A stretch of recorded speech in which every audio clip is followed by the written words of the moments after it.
الحمدللہ رب العالمین والصلاة والسلام علی اشرف الانبیاء والمرسلین وعلی آلہ واصحابہ واتباعہ اجمعین الی یوم الدین فاعوذ باللہ من الشیطان الرجیم بسم اللہ الرحمن الرحیم وقوموا للہ قانتین صدق اللہ العظیم۔ آج کی موطا امام مالک بروایت محمد رحمہ اللہ کی آج کی یہ 19ویں محفل ہے جو جامعہ انواریہ حیدرآباد انڈیا کے جانب سے منعقد کی جا رہی ہے۔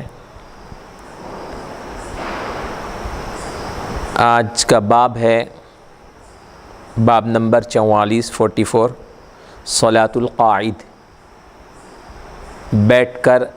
نماز کا ادا کرنا۔ اس سلسلے میں سب سے پہلے ہم یہ بات واضح کر لیں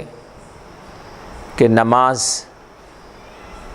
میں بیٹھ کر پڑھنا یہ فرض نماز میں بالکل درست نہیں ہے، جائز نہیں ہے۔ جو بھی بات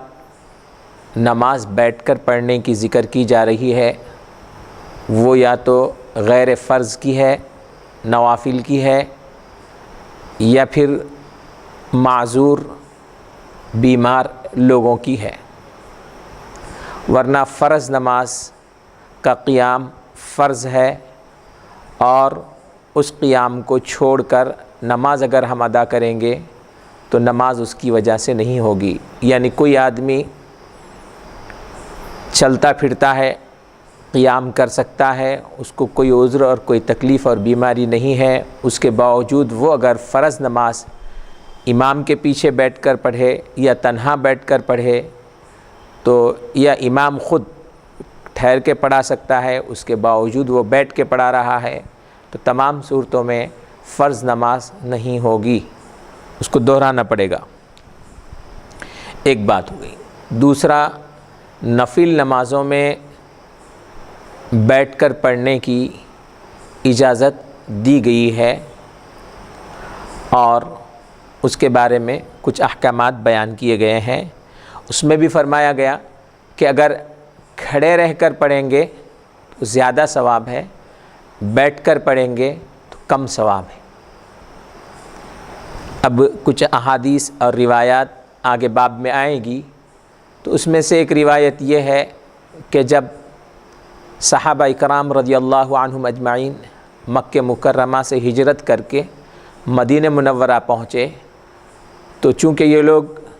نئے مدینہ منورہ پہنچے تھے، وہاں کی آب و ہوا سے ان کے مزاج میل نہیں کھا رہے تھے، تو اس کی وجہ سے وہاں پر بخار آنا شروع ہو گیا، بیمار ہو گئے بہت سے صحابہ، یا کوئی ایسی بات تھی جیسے موسمی طور پر بخار آتا ہے بعض موسم میں، تو ایسے ایک موسم تھا جس میں بخار آ گیا تھا، تو اکثر و بیشتر لوگ صحابہ بیمار ہو گئے تھے۔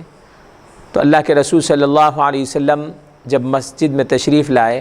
تو آپ نے دیکھا کہ بہت سے لوگ بیٹھ کر نماز ادا کر رہے ہیں، تو اللہ کے رسول صلی اللہ علیہ وسلم نے اس وقت ارشاد فرمایا کہ جو آدمی بیٹھ کر نماز پڑھے گا اس کو کھڑے رہ کر نماز پڑھنے کا آدھا ثواب ملے گا۔ تو گویا اس میں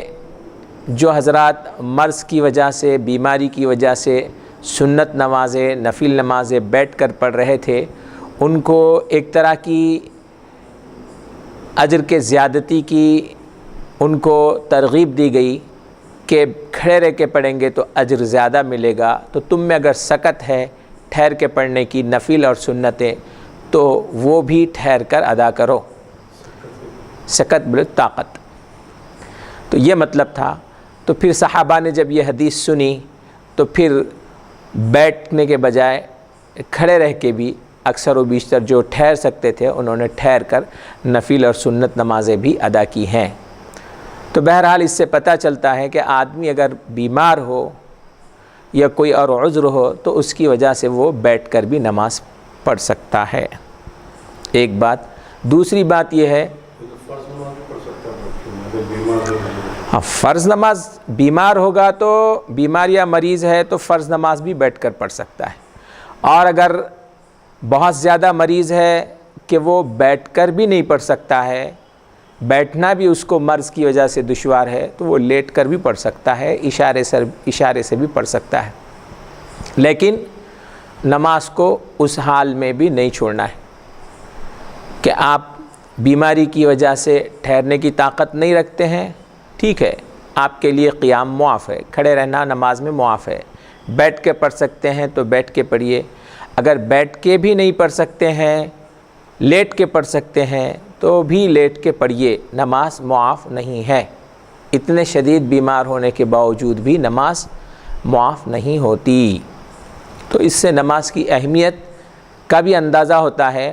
اور اتنی بیماری میں بھی نماز پڑھنے کا جو حکم دیا جا رہا ہے یہ دراصل اسی لیے ہے کہ ہمارے لیے بھی اس میں فائدہ ہے۔ اللہ تعالی ہم سے کوئی ایسا، جیسا ایک مالک اپنے نوکر سے کام کرانا چاہتا، یا کوئی آدمی دوسروں کی خدمات کا استحصال کرتے ہوئے خوب خون پسینہ بہا کے اس کی خدمات حاصل کرے گا تو اس کی دکان میں زیادہ کمائی ہوگی، ایسی کوئی بات نہیں ہے، بلکہ بندہ اگر عبادت کرے گا تو اس کو ہی فائدہ ہوگا، اس لیے حکم ہے کہ نماز ہر حال میں پڑھو، اور اشارے سے پڑھو، اشارے سے پڑھ سکتے ہیں تو اشارے سے پڑھو، ان ساری چیزوں کی ترغیبات دی گئی ہیں، بہرحال نماز اس کے باوجود بھی نہیں چھوڑنا ہے۔ اب ہم آتے ہیں روایات کی طرف۔